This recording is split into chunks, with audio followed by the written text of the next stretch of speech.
Komið sæl öll sömur, fyrir hönd stjórnar Iceland Sif, þá býð ég ykkur öll hjartalega velkomin að þennan fræðslufund. Ég heiti Anna Þórdís og er formaður Iceland Sif. Í dag ætlum við að fókusera á líffræðilegan fjölbreytileika og skoða hvernig það málefni snertir fjármálafyrirtæki. En við höfum fengið til okkar frábæra gesti til að fræða okkur það. Fyrst mun Catherine Richardson halda erindi. Hún er prófessor í líffræðilegri haffræði og leiðtogi sjálfbærni vísindaseturs Kaupmannahafnarháskóla. Erindi hennar ber heitið The Impact on Nature and Climate og hún ætlar svona að fjalla svolítið þetta út frá vísindalegu sjónarhorni. Og næst kemur Devi Dílander, en hún er aðstoð framkvæmdastjóri hjá danska lífeyrissjóðnum PKA. Devi fer fyrir sjálfbærni og alþjóðlegum málum hjá PKA og hún er jafnframt formaður DanSIF sem eru systursamtök Iceland Sif og Norðurlöndunum. Hún mun meðal annars fjalla hvernig PKA vinnur að líffræðilegum fjölbreytileika, áhættum og tækifærum því tengt. Og að lokum mun Aðalheiður Snæbjarnardóttir, forstöðumaður sjálfbærni hjá Landsbankanum, fjalla hvernig bankinn hefur farið að því að greina sín áhrif á líffræðilega fjölbreytni. Og við höfum síðan vonandi einhver tíma í lokin fyrir spurningar. So I will now switch over to English. I'm not sure how much you understood of the Icelandic, but I gave you a short introduction, and I think we are ready to start. Catherine, please, if you are ready, you can go ahead and share your slides. Yes, I'm very ready. Thank you very much, Anna. Let me Thank see if you. I can make this work. And, oops. Mhm. Yeah, I have to get it over in working mode and you're in the way. Yes, okay. No. Okay, we should be there then. Okay, Yes. what I want to talk about is the biodiversity crisis being at least as important as the climate crisis. Recently, an editor of one of the big Danish newspapers was cited as saying, climate change, that's a matter of life and death. The biodiversity challenge, that's aesthetics. And I'm here to try and convince you that nothing could be more wrong. But let's start here, because this is a place where I know we've all, this is the most downloaded picture from the net, or the pictures like these. So I know you've all seen them. But there are several things about these pictures that we don't often think about. In the first place, this is our ecosystem. This is where everything that maintains life comes from. It is true, it's not a closed system. Energy comes from the outside, but you and I can't use that energy directly. Only plants can change it so we can use it. And you can also get hit by a meteor if you're very, very unlucky. But basically, everything that life needs comes from this planet. We're also very, very much focused at the moment on climate. It's climate, climate, climate, climate. And some people put an equal sign between climate and sustainability. But in fact, having a climate is nothing very special. Every planet has a climate. It's just a question of how much heat energy do we get from the sun, how much is stored near the surface of the planet, how does it move around, what does it come into contact with? Basically, it's just the energy balance of the planet. Neither is it very interesting or exceptional to have elements that are left over from the Big Bang. Again, every planet has them. But on most planets, those elements are what we call inert. That is to say, they don't really, very readily at least, interact with one another. It's some people say that Neil Armstrong's footprint can still be seen on the moon. Now, for very, very good reasons, I don't know if that's true or not. But what I do know for sure is that if we had a footprint on the Earth from 1969, it would be long gone. And why would it be long gone? Because there's life. And it's life that makes this planet unique, not having a climate. Now, we don't know what life is, but we know what it does. And what it does is it transforms and it transports the non-living parts, the elements that are on this planet. And every time it's been possible to get enough free energy out of such a conversion, then an organism or an organism group has evolved to do that job. And we don't know exactly when life evolved, but it was over 3 billion years years ago. And so for something like 3.5 billion years, it's been the interactions between the geosphere, which is the energy balance or what we call climate, and the non-living materials or elements, and the biosphere, that is to say, all living organisms that have determined the conditions on Earth. And if you change something major in the biosphere, for example, when photosynthesis evolved or when green plants evolved, total change of the conditions on Earth. And the same in the geosphere, when you tectonic plates moved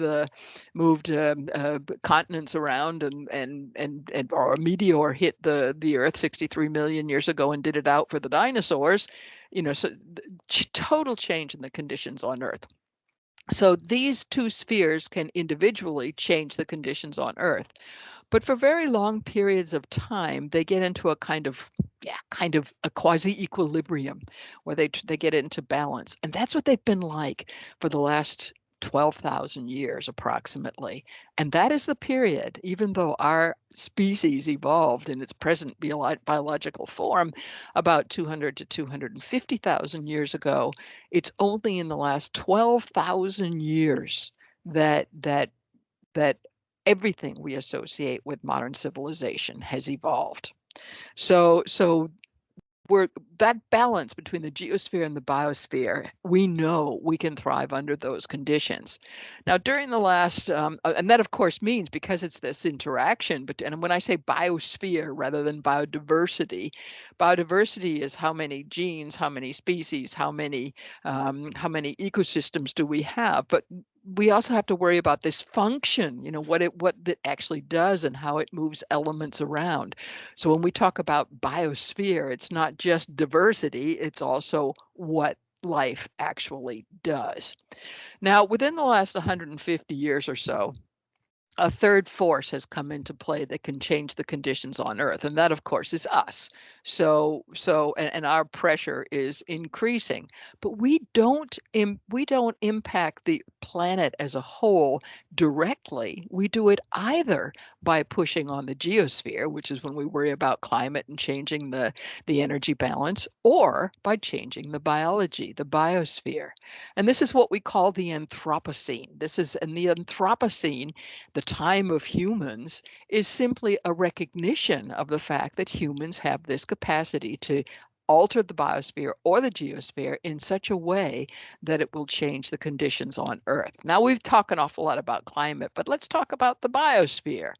And if we look at extinctions, if we look at diversity, we can see this is from the UN Panel on Biodiversity, their last report, and you can see this is the cumulative percentage of species within different groups that have gone extinct since 1500, and you can see since 1800, and especially since 1900, there's been this huge increase.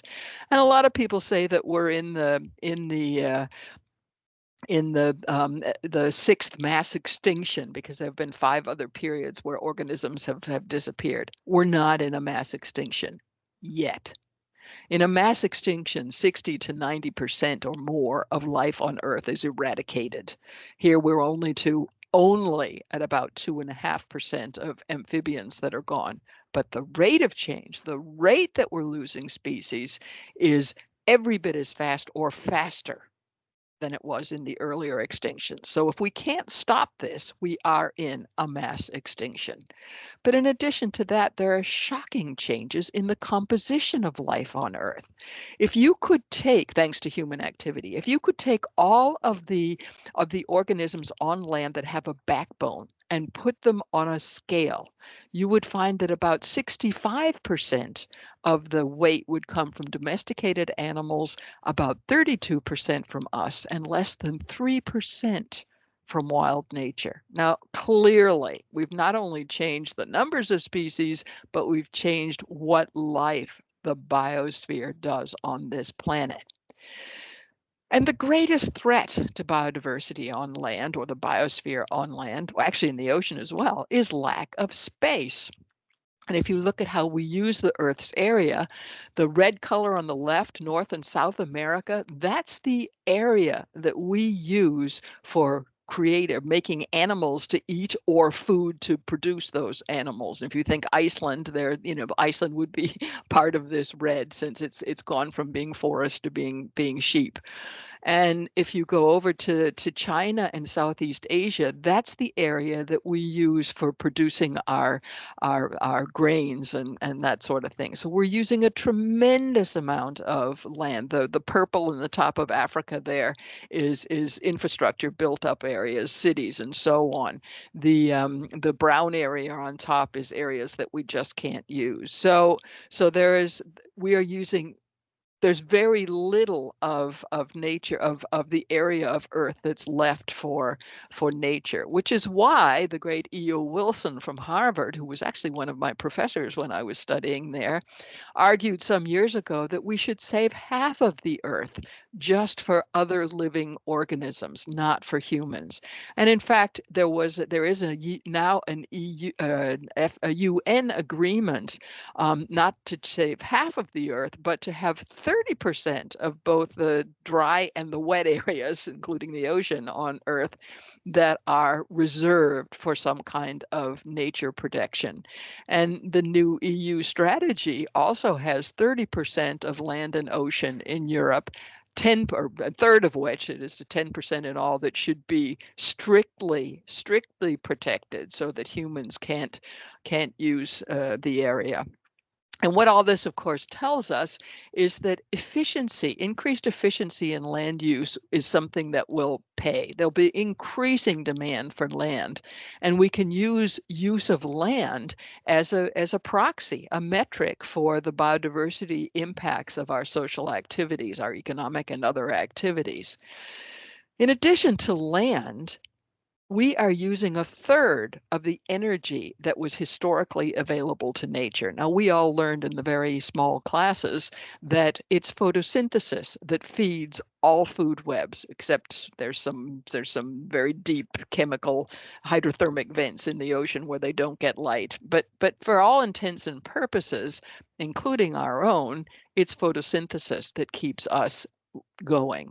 And we are using a third of the photosynthetic produced materials that nature had at its disposal. And that, of course, is a major driver of biodiversity loss. So, and you can see here what's happening. You have this potential vegetation. If nobody was here, we'd have a potential photosynthesis leading to this much plant material on Earth. In fact,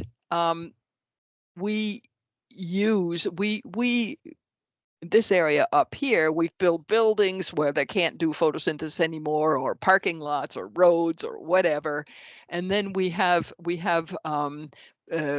our production forests and our agriculture, where we're doing photosynthesis only for our purposes. We harvest what's made and use that energy ourselves, or those products ourselves, and they're not available to nature any longer. So this is a major driver of biodiversity loss. So again, when we're talking investments and our economic activities, we should be beware of investments that are based on biomass. And so we can use biomass, or we can use land area that's being usurped or used in the value chain. We can actually use this as a metric to look at the impacts of biodiversity globally. Now, of course, there are also local effects. Not all areas the same. It makes a difference whether you're talking about a desert or a rainforest, but there are very few companies that are getting their materials from deserts. They're mostly going to the more productive areas. So we can use, if we take a deep breath, we can use land or biomass as a metric. Another thing to remember is that big data is increasing the transparency with respect to the biodiversity impacts of business. It's actually very possible for us to, using the information we have about trade routes and so on, to be able to track back. If we take here in this particular case palm oil, we can track it all the way back to the plantations that it came from. In fact, the biodiversity that was was pushed out in order to make the plantations, and what companies, how it gets moved around, who it comes to, and actually who buys it. We can do this with palm oil. We can do it with the soya that we feed our pigs here in Denmark, and so on. And there have been some very interesting cases. Here's one with it was a Peruvian company that claimed to be producing sustainable cocoa, but it was caught red-handed by converting over 2,000 hectares of primary rainforest into new plantations, and that's by using remote sensing and then these value change. And they were on the London Stock Exchange. They are no longer on the London Stock Exchange. So this transparency about what you're doing with biodiversity is becoming a greater issue. Another thing that's important to remember is greenwashing, and everybody's afraid of greenwashing. And the point here is a product or a service on its own cannot be sustainable. The best example I can come with that is 15 years ago or something like that. In the EU, the politicians decided that we were damaging climate too much with our private cars, and so they set new standards for cars. And then the engineers came into action, and they made cars that are more green. They are more sustainable. They go farther per liter. Afterwards, here in Denmark, we set the price of cars down, which meant that we buy more cars and we drive more. So the end result is that we're impacting climate more today than we were before we got a so-called green or greener or more sustainable car. So anyone looking for investment into something that is sustainable on its own right is greenwashing. Whether or not something is sustainable or contributes to a more sustainable development. What is sustainability? Sustainability is that our demand for the Earth's resources is within the supply, that we recognize the fact that this ecosystem has a limited amount of resources, and we reuse them. And the social part of sustainability is, how do we share those limited resources? In Denmark, we passed our day where we've used if all the Earth's resources were shared equally among the people on Earth, we passed our day about a month ago. So we're well beyond. If everyone used resources in the same way we do here in Denmark on this planet, then we'd need over 4 Earths. So where does this leave us in terms of biodiversity and investment and business? Well, first of all, if we think of global, as I say, you have to think both globally and regionally or locally. And globally, we can include biodiversity impacts in reporting, and that can be either biomass or land use. And that could be either on the investment side, making sure that who you invest in has these metrics, and it's also in the business sense, having these metrics and making goals, setting goals, or having whoever you're investing in make sure they are setting goals in terms of reducing their impacts. Anything that increases the efficiency of land use or restores the original or semi-original nature is also a good thing. But that means investment in things that make photosynthesis happen places where nature wouldn't normally have done it, because we need photosynthetic products and we don't have more land. So we're talking bioreactors, we're talking innovation where we do photosynthetic products on roofs or in the ocean. So thinking new and ensuring we're not as smart as plants. We can't use the sun's energy directly yet. We will be able to one day, but until then, we are smart enough to help plants do their thing places where they wouldn't normally have done it.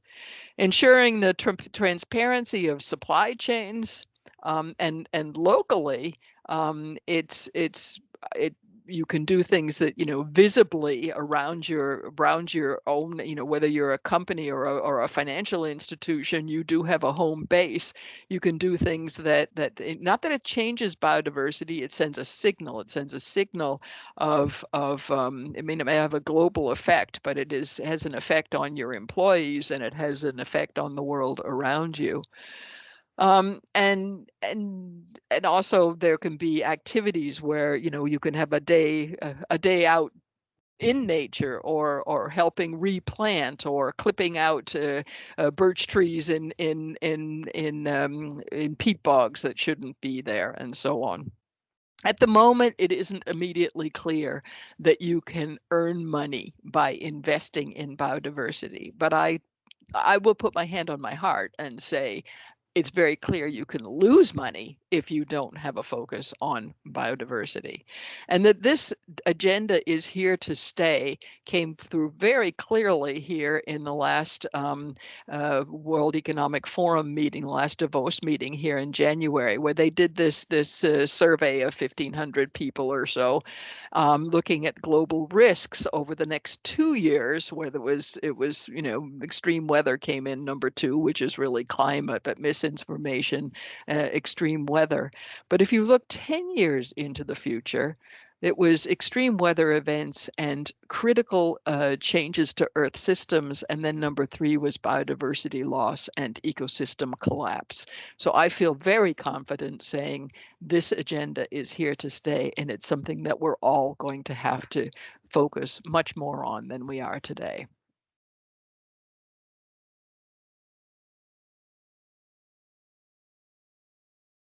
Thank you so much, Catherine, for this interesting talk. I think it's clear that we definitely need to put more focus on biodiversity. Let's then get on to the next talk. Devi, are you ready? Yes, I am. Thank you. I will share the slides for you. Thank you.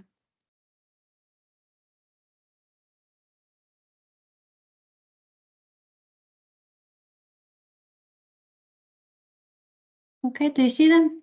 Yeah, works perfectly. Thank you, Anna. Great. And always hard to follow after Catherine. You gave an excellent overview and made a very difficult topic very clear. That's impressive. I'm going to touch upon the perspective from a private investor from PKA. And if we take the next slide, yes.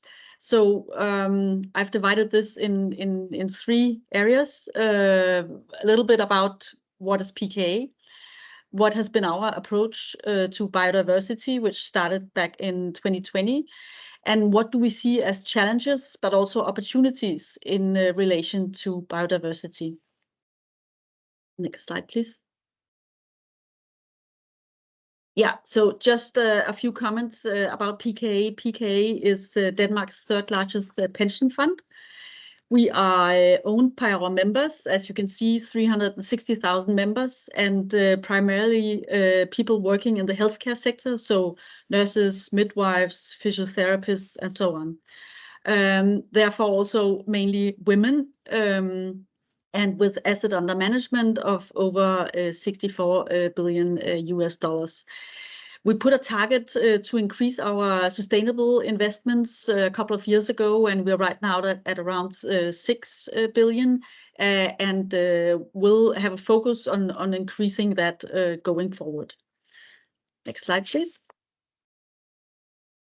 So this is in a nutshell what we've been doing, and I have a couple of slides, so folding this out. But just to tell you that back in 2020 we took the first step. So one of the things we've been doing is signing up to various initiatives that we found were that we could concur to, and then putting more and more ambition on the way while we were looking into this.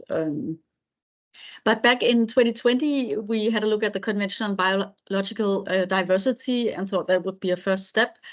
And something that we do generally when venturing into new aspects that we don't know so much about, it could be water or pollution or plastic or something. Now here it was biodiversity. It was to prepare what we call an internal position paper, So actually looking at what is out there, what can we as a private investor do? How can we come around this and understanding it? So really focus on mapping all the existing biodiversity measures that were out there at that point, and seeing as a private investor, are there any opportunities for us on the risk mitigation side, on data side, on investments, and so on. I'll get back to that. And then we signed up for the Finance for Biodiversity Pledge, and 2 years later, we set a new policy for handling deforestation with focus very much on palm and soy and those projects. The Join the Fair initiative, which has a focus on listed companies handling of biodiversity. And last year we joined the Nature Action 100 and are in the engagement group talking to Novo Nordisk, the big Danish firm. So Nature Action, if you're not familiar with it, it's very comparable to Climate Action 100+. We've been in dialogue with many hundred other investors with the largest CO2 emitting global companies. And we're not there yet, but we see a shift in the way they handle that. And of course, that's what we hope to do also with the Nature Action 100. We joined the UN's Pre-Spring Initiative, which is an initiative for nature that encourages investors like us to use our influence to halt and reverse global biodiversity loss by 2030. And we signed up to be an endorser. And one of the final steps we've been taking is to sign up for the TNFD. So we will this year write the report, which is going to be published along with our TCFD report next year. So for those not familiar with TNFD, it's the Task Force on Nature-related Financial Disclosures.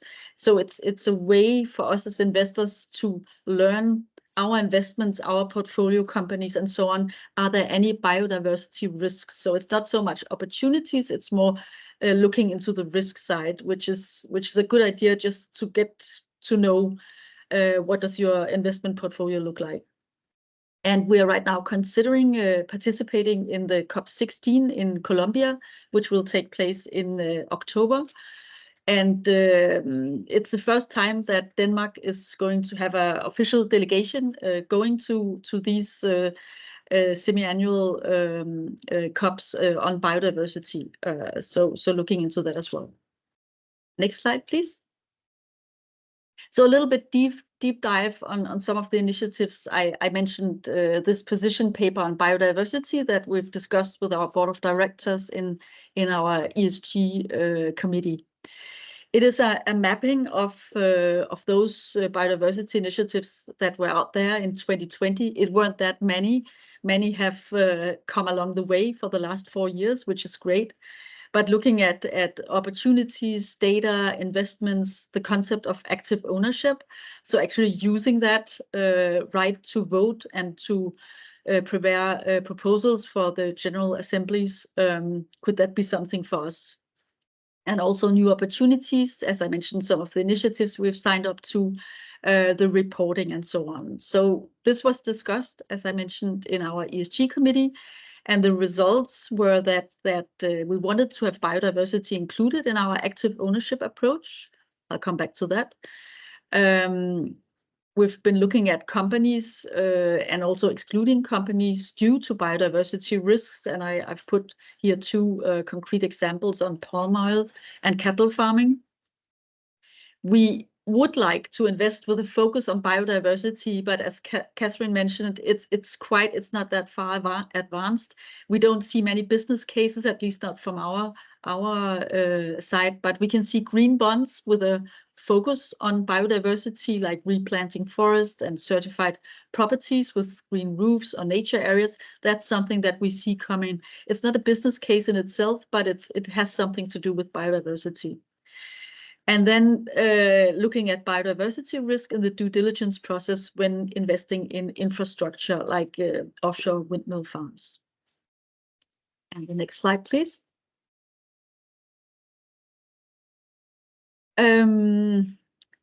Yeah, we have a goal of investing 15% of our asset under management in climate investments before the end of next year, and increasing that to 20% in 2030. And we're well on our way.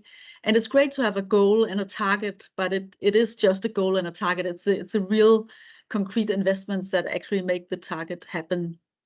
But what we have agreed is to have biodiversity considerations included in our property projects and in our green bonds. And I put down here 2 examples for you. The property example is that we, in cooperation with a design studio and nature agency called Aterra in Denmark, have made a pledge and also have done planting more wild nature and host plants and waterholes to ensure rich insect life and plant life in the outdoor areas surrounding the homes and buildings that we're building. And in the future, new frameworks and opportunities will be created for potential nature-friendly investments. So it's like a side effect of when we build properties and develop houses. And we've been investing in 1 green bond issued by the French government, which has a focus on reforestation and conservation of natural areas. So those are concrete examples, but as I mentioned, it's still early days with investments. So we're learning as we go, and we need to see much more happening out there that would make it interesting for us. Next slide, please. In 2022, we made this policy for handling deforestation that our board adopted. It was based on us joining the UN Convention on Biological Diversity, so recognizing the importance of protecting the world's forest. And this deforestation policy supports our biodiversity strategy and also the Paris Agreement and the UN global goals. We aim to influence companies to prevent deforestation, and we use our engagement partner, US at Federated Hermes, which is a British consultants house that we use for all our active ownership. And we've put forward 3 concrete expectations for companies.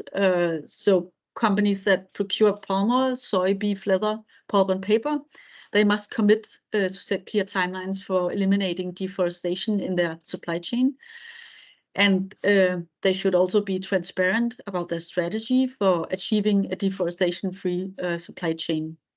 And finally, as the 3rd one, they must support the transition to regenerative agriculture and invest in nature-based solutions. And if you take the next one. We have, based on this, been in dialogue and are still in dialogue with around 22 companies involved in deforestation and trying to push them in a more sustainable direction. The companies were selected based on data from FAIR and Forest 500 to identify those companies that cause the most tropical deforestation. And we have them on our engagement list. We follow them closely, and at the end of the day, if they are not willing to engage a dialogue with us, if nothing is happening, well, then they will end up on our exclusion list. But normally we have a period where we look into them of around 3 years. So that is still ongoing right now. And I think my final slide. It's just for this year. Well, it's all of what I've put together. It's very much we like to do the active ownership and as I've mentioned, have signed up to Nature Action 100, but also using it through our deforestation policy. And we like to pool our resources with other investors that have the same aspiration and ideas that we have, because together we can do so much more. And the UN Spring Initiative, where we convene institutional investors to use our influence, basically to halt and reverse global biodiversity loss. So not just PKA on its own mission, but pooling resources together. with the TNFD reporting, which is just starting up as an internal project in PKA, we'll learn much more about biodiversity risks and hopefully also opportunities, maybe even set some goals, we'll see, but at least learning the risks of our portfolios and then being able to mitigate them. So that seems very promising. And of course, like with everything else that we report on, data is not very good at the moment. We have a little bit in the PI indicators under the disclosure regulation. We'll get more on the CSRD regulation, but right now it's a little bit handhold process. And then finally, we would like to increase our investments within biodiversity, but again, back to its early days. We have made some minor investments. We'll see how it goes in the coming years. Thank you.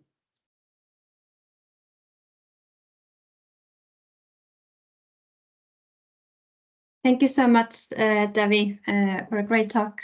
I think it's super interesting and helpful to see your journey at PKA, because many companies in Iceland are also starting their journey. So I think it's a great example how to go on about working with biodiversity.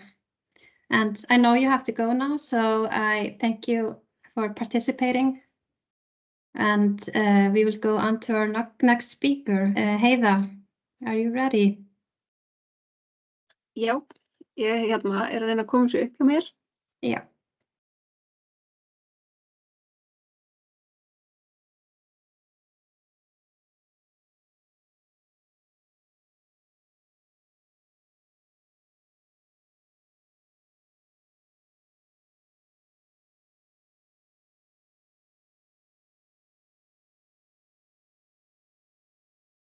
So I want to say thank you to Catherine and Devi. It was great listening to your talks, but I'm going to do mine in Icelandic. Það sem ég veit að áheyrendahópurinn að mestu leyti íslenskur og ég vona að ég fari ekki að endurtaka of mikið, en aldrei góð vísa of oft kveðin. Hérna, ég ekki búin að deila örugglega glærunum núna? Jú. Ok, frábært, takk. Þá ætla ég að segja frá í rauninni okkar ferðalagi við að reyna að greina áhrif banka á líffræðilega fjölbreytni, og við erum, sko þótt við séum búin að vera núna að sinna þessu síðan í árslok 2022, þá erum við ennþá bara eiginlega á byrjunarreit. Þannig ég ætla að fara bara aðeins í gegnum ferðalagið, bæði hvers vegna við hófum vegferðina og hvað við erum að gera, hvers vegna við erum að gera þetta en ekki eitthvað annað, og bæði þá hvert við erum komin, ég mun enda þar, og hvernig við sjáum fyrir okkur næstu skref í framtíðinni. Og það sem að ég, svona mín helsta von með þessu væri að einhver í áheyrendahópnum myndi læra eitthvað af okkar vegferð og geta stytt sér leið og spara sér tíma, og einnig að hvetja önnur fyrirtæki til þess að fara af stað, af því fleiri sem við erum í þessari vegferð eins og í öllu öðru, því betri árangur náum við. Og hérna, með efnisyfirlit sem ég ætla ekki að stoppa við, en undanfarin ár hafa loftslagsmál verið fókus sjálfbærnimála, og ég henti nú bara inn nokkrum myndum sem við hafa örugglega öll séð áður við hin ýmsu tilefni, hitakortið, logo Evrópusambandsins, hlýnun jarðar úr IPCC 7. skýrslunni, og síðan náttúrulega tímalína Landsbankans sem að ef að það væri rýnt í hana, þá snertir flest á henni loftslagsmál. Alls ekki allt saman, en flest á henni snertir loftslagsmál. En það hefur það verið fókusinn. Og það má spyrja sig hvers vegna var líffræðileg fjölbreytni yfir höfuð skilin út undan, þar sem að þetta eru svo samtengt málefni. En ef ekki hægt að tryggja stöðuleika fyrir líf á jörðinni, það ekki hægt öðruvísi en að tryggja líffræðilega fjölbreytni. Og Katrín fór náttúrulega svo vel yfir þetta áðan að ég ætla ekki svo sem að staldra lengi við þessa glæru, sem að áttu nú bara að reyna að fanga í rauninni það að líffræðileg fjölbreytni einmitt að minnsta kosti jafn mikilvæg og loftslagsmálin. Vegna þess að án þess að tryggja og vernda líffræðilega fjölbreytni, þá erum við mjög illa staðsett. En mér langaði til þess að benda á Kunming-Montreal samningin sem að gerður á COP15. En það eiginlega svona Parísar samningur líffræðilegrar fjölbreytni.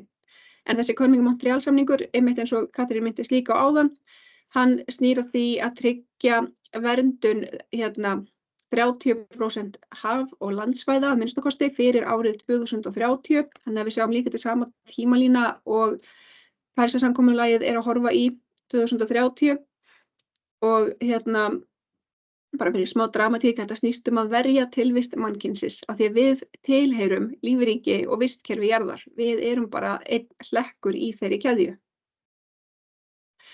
Og hér skilgreiningin á líffræðilegri fjölbreytni úr grænbókum líffræðilega fjölbreytni og ég ætla ekki að lesa hana upp fyrir okkur þar sem að Katrín útskýrði þetta líka mjög vel áðan. En mér finnst þessi mynd líka bara að útskýra þetta mjög vel. Og ég held bara að mörg í þessum hóp muni eftir því að hafa verið í ferðum út á landi sem börn og það þurfti að þvo bílinn á hverju einustu bílaþvottastöð því hann var allur út í flugum. Allavega í mínu tilfelli þá tek ég eftir miklu færri flugum núna þegar ég fer í álíka langar ferðir út á landi og ef að þeim fækkar þá náttúrulega fækkar ég allir í keðjunni þannig að árið 2050 þá spurning hvort það verði einhver eftir í bílnum. Svo þekkjum við öll þessa mynd meðalhitastig jarðar en þær tölur eru til og eru sýnilegar frá því upphaf iðnbyltingar 1850 og síðan ég búin að föndra þarna inn í neðra hornið tölur fjölbreytileika lífríkis og hnignun hans en þær tölur eru eingöngu til frá því 1970. Þannig að þetta líka, við höfum oft talað í sjálfbærnimálum fram að þessu og það sérstaklega í fjármálakerfinu að það náttúrulega skortir gögn og það skortir alltaf gögn til að vinna með og til ennþá minna af gögnum heldur en í tengslum við loftslagsmálin. En það má sjá hversu hratt hann hnignar samt og það virðist alveg haldast í takt við hlýnunina. Síðan það varðandi líffræðilega fjölbreytni. Það náttúrulega eru staðbundin áhrif á meðan að loftslagsmálin eru ekki staðbundin, heldur bara á alheimsvísu. Það erfitt að reikna út líffræðilega fjölbreytni og bara telja dýrategundir, meta líffræðilega fjölbreytni mismunandi svæða, hvernig á að bera þetta saman, það mismunandi sem mikilvægt á hverjum stað og síðan líka hver ræður hvað má vera hvar.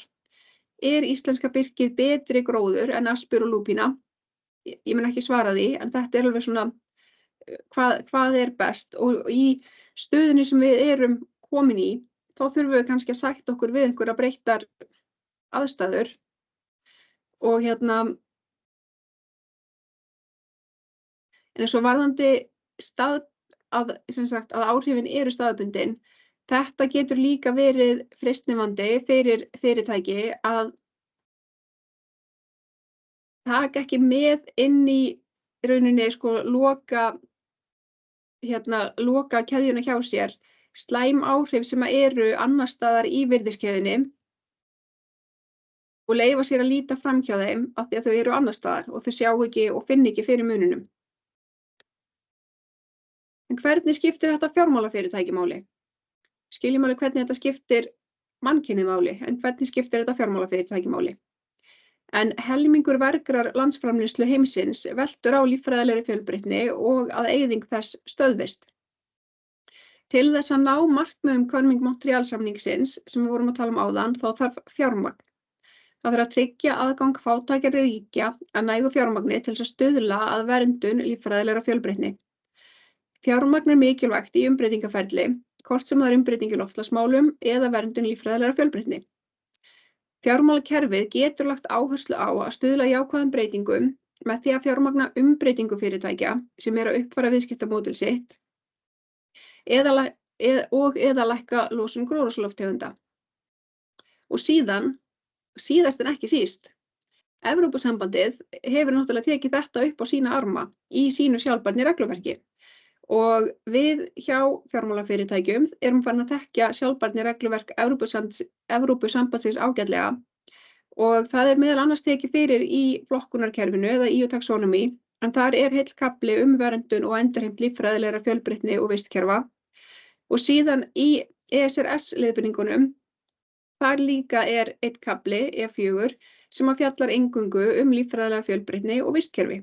Þannig að þetta líka að koma inn í regluverkið sem að við störfum eftir og fjöllum og CSRD náttúrulega þar tvöfalda mikilvægisgreining sem annars vegar metur áhrif okkar, áhrif starfseminnar út á við, en einnig ógnir og tækifæri, risk and opportunities, sem að við getum orðið fyrir og þá fjárhagslegan hátt. Og þar og þessi ESR E4 bara heill kafli líffræðilega fjölbreytni og þá ógn sem að okkar fyrirtækjum getur stafað af honum. Og hvernig ætlum við að mæla þetta? Það náttúrulega að mæla þetta allt saman. Hérna í Landsbankanum þá höfum við horft í sömu aðferðir og þegar við vorum að fara í gegnum losun gróðurhúsalofttegunda. Og við gerðumst aðilar að einni skemmtilegri skammstöfuninni, PBAF, Partnership for Biodiversity Accounting Financials, sem að ætlað að búa til samræmda aðferðafræði til þess að mæla áhrif fjármálafyrirtækja og líffræðilega fjölbreytni. Síðan hafa seðlabankar heimsins flokkað hnignun fjölbreytileika lífríkis sem kerfislæga áhættu. Og þá þurfum við náttúrulega að meta hversu útsett við erum fyrir þeirra áhættu. Og TNFD, eða Task Force for Nature-related Financial Disclosure, leyst okkur ágætlega á sem tól til þess að meta þá áhættu. En til að byrja með, af því einhvers staðar verður maður að byrja, og þetta risastórt og umfangsmikið verkefni, þá ákvað bankinn að byrja á að horfa til breytinga á sjávarútvegi vegna lánasafns þar. Og þá erum við líka búið svo vel að þótt að PBAF væri ekki búið að taka fyrir sjávarútveginn í sinni aðferðafræði, þá eru náttúrulega stofnanir hérna á Íslandi, þar sem að Ísland einstakt á því leytinu til hvað sjávarútvegurinn stór atvinnugrein á landinu, en Hafró á náttúrulega til marga áratugi af vísindalegri þekkingu á ástandi sjávar og tegunda í sjónum. Þannig að eftir samtal við þau, þá vorum við líka bara komin betur á stað með hvað við ættum að lesa af öllu þeirra útgefna efni sem að þau hafa verið að rannsaka undanfarna áratugi. Og eins og ég leyfði mér að skrifa þarna og einn sérfræðingur sagði að súrnun sjávar vegna hlýnunar jarðar eins og tilraun á skala sem við skiljum ekki.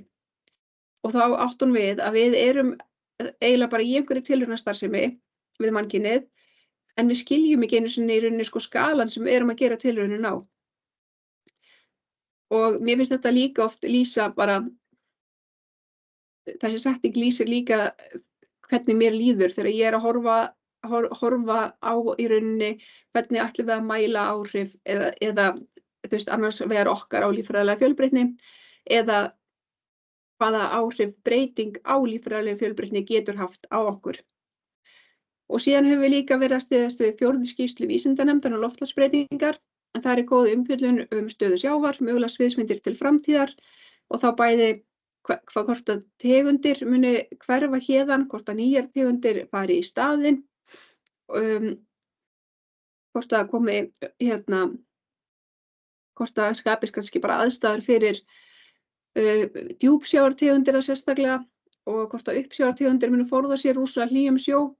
Þarna bara mjög áhugaverð lesning sem að ég mæli líka með, en bara Hafró og 4. skýrsla vísindanefndar eru svolítið akkirinn okkar í að skoða stöðu sjávar á Íslandi. Og þá staða verkefnisins núna í bankanum, að við höfum bara horft á loftslagsvegferðina eins og ég sagði áðan og erum svona búin að drafta upp einhverju sambærilegri vegferð sem við sjáum fyrir okkur að gæti þá gengið fyrir hvernig við myndum nálgast og miðla upplýsingum líffræðilega fjölbreytni. Og eins og ég sagði áðan líka í byrjun að við hófum þessa vegferð í árslok 2022 og nú erum við komin í annan ársfjórðung 2024 og finnst lítið hafa gerst í millitíðinni, en loftslagsvegferðin tók 9 ár frá því að skrifa undir loftslagsmarkmið Festu og Reykjavíkurborgar og þangað til við vorum komið staðfest Science-Based Target markmið. Og við lítum á það sem svona, nú erum við náttúrulega eftir að ná markmiðinu sem að aðalvinnan, en þetta var það sem var alltaf verið að vinna að. Það var að skilja umfangið, mæla það, setja mælanleg og tímasett markmið og fá þau staðfest af viðurkenndum þriðja aðila. Það var verkefnið.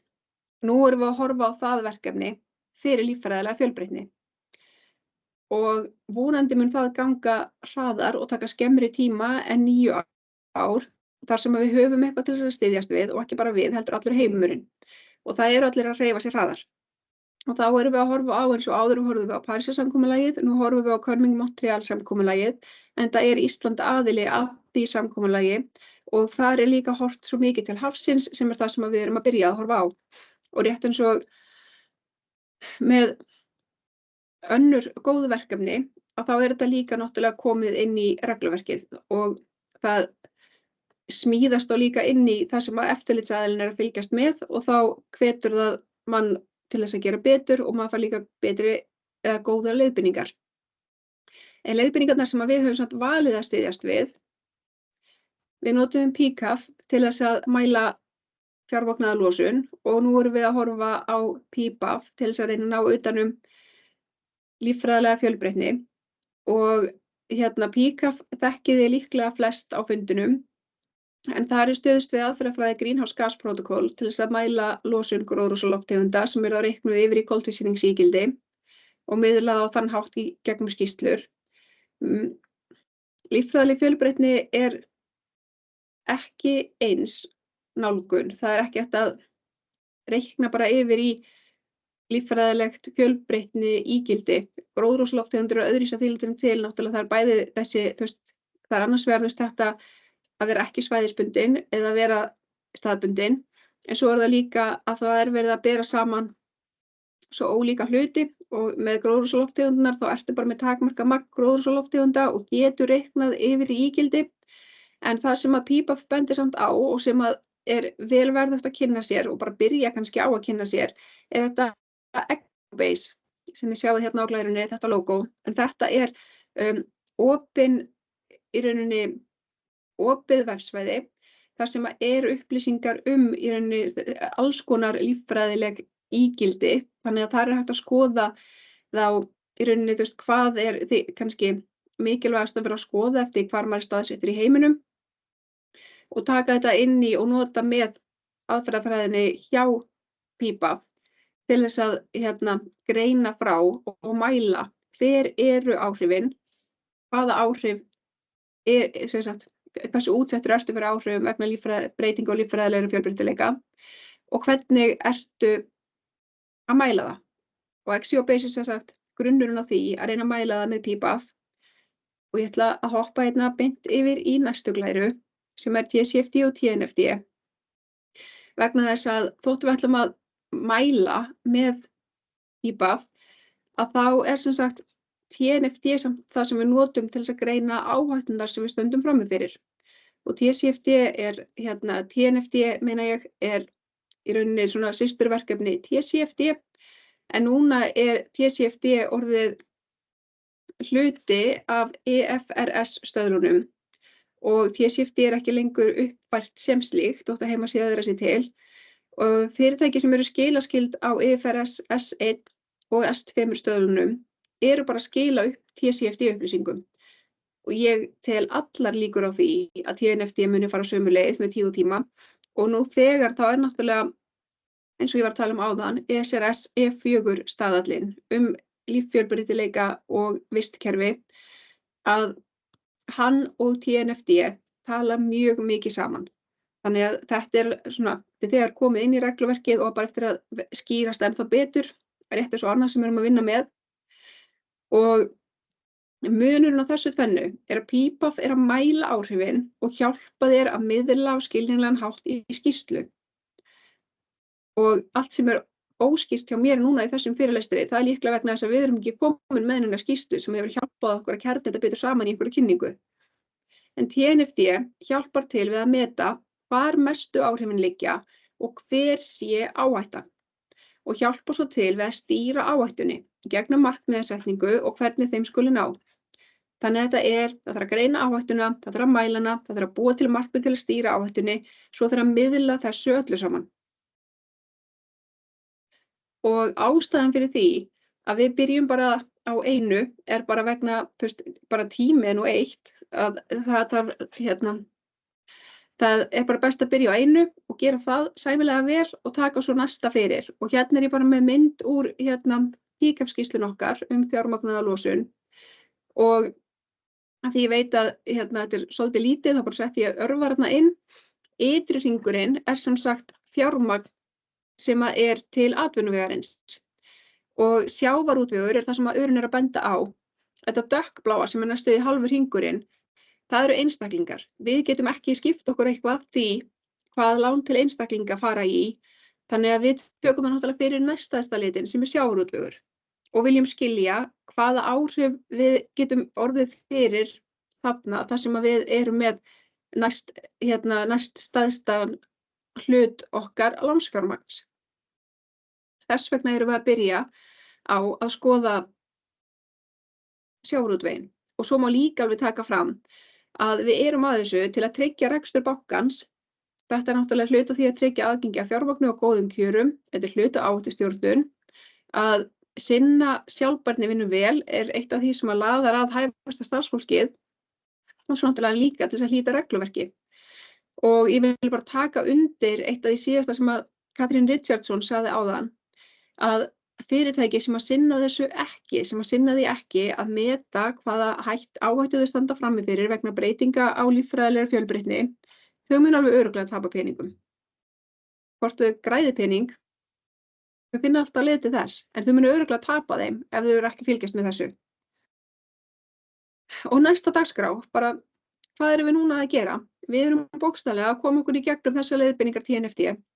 Við erum búin að skrá okkur í Early Adopters-hópinn sem líka bara til þess að miðla út á markaðinn hvar við erum stödd í vegferðinni og við erum búin að láta vita að við munum gefa út í ársbyrjun 2026 fyrstu TNFD-skýrslur okkar sem mun að fjalla fyrir hvar okkar helstu áhættur liggja og hvernig við stýrum þeim og hafa tímasett og mælileg markmið. Og núna líka komin út guidance fyrir fjármálafyrirtæki eða leiðbeiningar fyrir fjármálafyrirtæki frá TNFD og það náttúrulega það sem við erum að styðjast við. Hérna erum við í hringnum. Við erum ennþá að reyna að öðlast dýpri skilning. Hringurinn byrjar á því að þú tilkynnir hvað þú ætlar að gera og við erum búin að skuldbinda okkur. Ekki það síðan næsta skref að fá stjórnendur með þér í lið. Það þarf náttúrulega að gera það að ég er ósammála þessari röðun af því að þú skuldbindur þig ekki í neitt og þú skuldbindur fyrirtæki ekki í neitt nema stjórnendur séu komnir með þér í lið. Það nú alveg augljóst. Þannig að sjálfsögðu eru þeir með í liði. Og svo erum við núna í þessari vinnu sem að fara í gegnum hvernig, að því að við erum búin að greina hvaða áhættu við ætlum að byrja á, það sjávarútvegurinn og þá bara ástand hafsins í kringum Ísland og nú erum við að fara í gegnum þetta og þetta lítur út fyrir að vera stutt og þægilegt en ef þið lesið undir lituðu kassunum þá sjáu þið að það ekki, það náttúrulega það þetta að mæla eitthvað sem erfitt að mæla, setja tímasett markmið sem eru vel skilgreind í kringum eitthvað sem að maður í erfiðleikum með að skilja skilgreininguna á yfir höfuð. En við ætlum ekki að láta það stoppa okkur vegna þess að við ætlum að vera traustur banki fyrir farsæla framtíð. Og þetta alveg lykilatriði í því að það verði farsæl framtíð. Takk.